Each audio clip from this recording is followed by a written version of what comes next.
మీరిద్దరు మీరిద్దరు మీరిద్దరు వేదిక దిగిపోతే నేను వాళ్ళతో పర్సనల్గా మాట్లాడాల్సింది ఏదో ఉంది,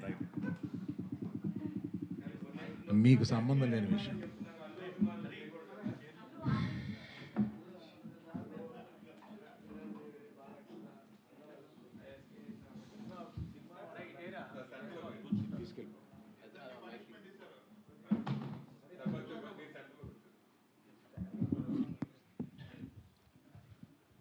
ఇది కొంచెం ఒక రకమైన ఎమోషనల్ ఇష్యూ, అందువల్ల మిగతా వాళ్ళకి సంబంధం లేదని చెప్పాను.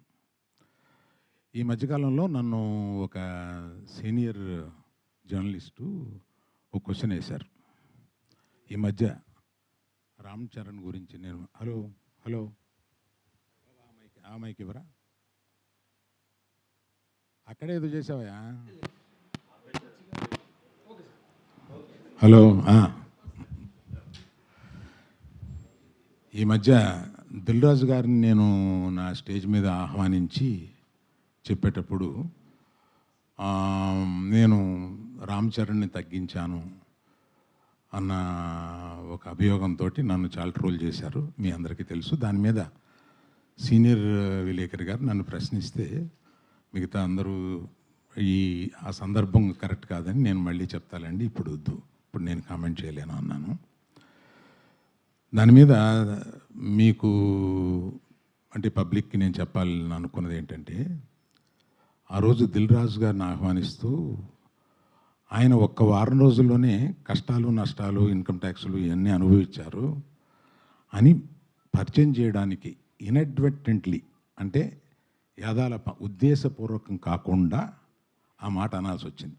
దానికి మెగా అభిమానులు చాలా ఫీల్ అయ్యి దాన్ని ట్రోల్ చేసి నన్ను ట్రోల్ చేసి చేశారు.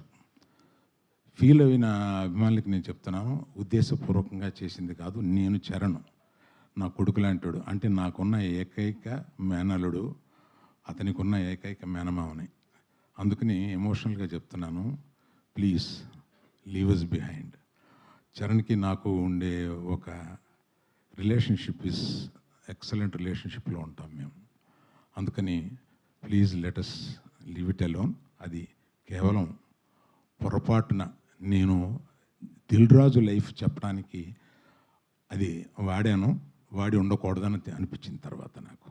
Thank you for your understanding అండి.